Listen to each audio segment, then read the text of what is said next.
Hello guys, good evening. So ngayong gabi ito't namana tayo kahit na medyo hindi pa maganda ang dagat.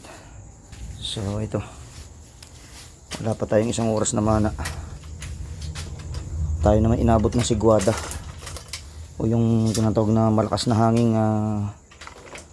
amihan or habagat or norte, malakas. Kaya umahon ka agad tayo. So meron lang siguro tayong kalating oras dahil ang labo ng tubig at malaki pa rin ang alon. Kaya ito, buti nga kahit papano ay makahuli pa rin tayo. Ayan, huli natin guys, isang malaking lunawang ipis. Siguro sa estimate ko may kalahating kilo to. Malaki to guys, pang ihaw. Ayan, ito guys, may kalahating kilo guys. Ayan. At ito pa yung ating nahuli. Ayan, ilang pirasong isda lang. Ayan, ito yung tinatawag na helicopter dito. Ito malaki din to guys. Ayan. At itong isdang danggit o tatambol. Yan. So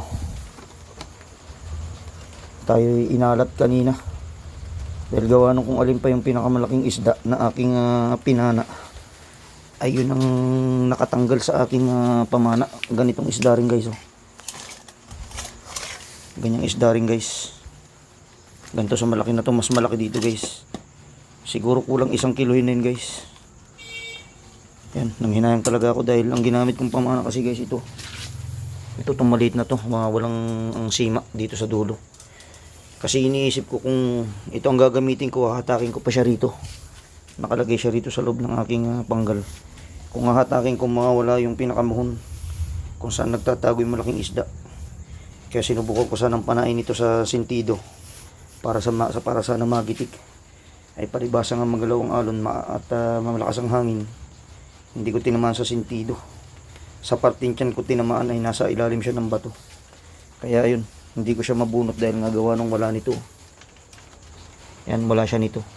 Pero kung meron siyang ganito, malamang nahuli ko yun. Mas malaki yun guys, kulang 1 kilo yun. Yan. Yan. So hindi na rin masama guys. Malaki na rin yung nahuli ko niyan. Nanghinayang lang talaga ako. Sana sa susunod magtagpo pang aming landas kung siya hindi pa mahuhuli ng ibang mga mamamana.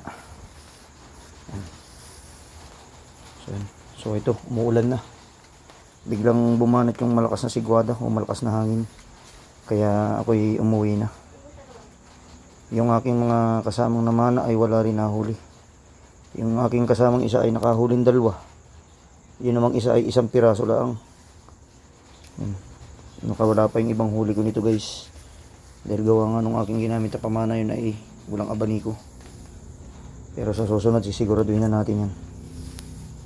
Yan, yun lamang guys at magandang gabi po sa inyo lahat. Alright.